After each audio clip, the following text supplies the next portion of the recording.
Больше 400 врачей уехали в чувашские села. Таков результат 6-летней работы федеральной программы «Земский доктор».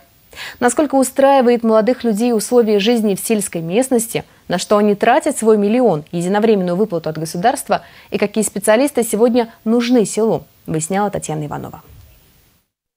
Ирина Сафронова – эндокринолог Маргаушской больницы. Родилась и выросла здесь. Ее родители тоже врачи. И государственная программа стала для девушки хорошей поддержкой. После учебы в Чебоксарах она вернулась в родные Маргауши уже земским доктором. Миллион, который ей полагался по программе, помог решить жилищный вопрос. Я купила, квартиру в Маргаушах. Теперь мы живем отдельно, своей семьей, с 2 детьми. Молодой доктор начинала свою медицинскую практику терапевтом, а сейчас она уже эндокринолог. Это крайне востребованная специальность на селе. Она очень внимательна к больным, она очень грамотная, очень пунктуальная, дисциплинированная. Больные ее очень уважают. С начала реализации программы в Маргаушскую больницу приехали работать больше 30 врачей. С 2012 года здесь ведет медицинскую практику Александр Григорьев. Он сам из Чебоксар. Отец – врач республиканской клинической больницы. Но сын принял решение начать карьеру на селе, где можно сразу приобрести большой практический опыт. В городе молодого специалиста к тяжелым больным не допустят. А на селе начинающие доктора всегда попадали сразу на передовую. Александр оперирует, консультирует пациентов в стационаре, ведет прием в поликлинике. Сейчас мне приходится совмещать работу травматолога-ортопедом, которым я работал в 2012 году, с работой дежурного хирурга экстренного, также работой заведующим оргметод-отделом, врачом-статистом. 5 лет уже закончились, контракт завершен, но я вижу свою необходимость здесь. У молодого ортопеда уже есть свои новаторские методики. А еще в этом году Александр Григорьев стал призером конкурса «Лидеры здравоохранения Чувашии».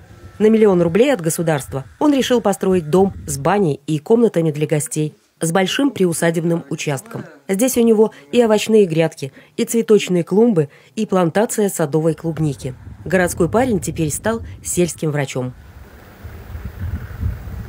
С нынешнего года заработала и программа «Земский фельдшер». По условиям контракта молодой специалист должен также проработать в районе не меньше 5 лет, а государство предоставит ему материальную поддержку в 500 000 рублей. Этим летом в селе Анат-Киняры Чебоксарского района снова заработал фельдшерский пункт. И сюда пришла работать выпускница Чебоксарского медицинского колледжа Татьяна Калькина. Каждое утро она ездит на работу из города, но говорит, что уже привыкла. На ее попечении больше 400 жителей 2 населенных пунктов.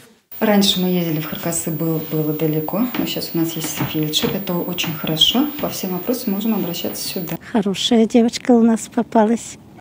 Молодой фельдшер справляется со своими обязанностями, выполняет поручения врачей, следит за здоровьем и развитием малышей.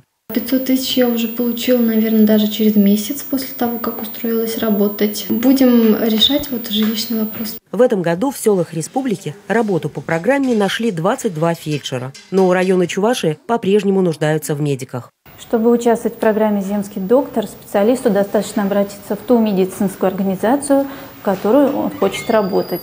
А медицинская организация уже сама выступает с ходатайством Министерства здравоохранения. В этом году уже больше 50 молодых специалистов, врачей и фельдшеров поехали работать на село. Татьяна Иванова, Виктор Степанов, Вести Чувашия.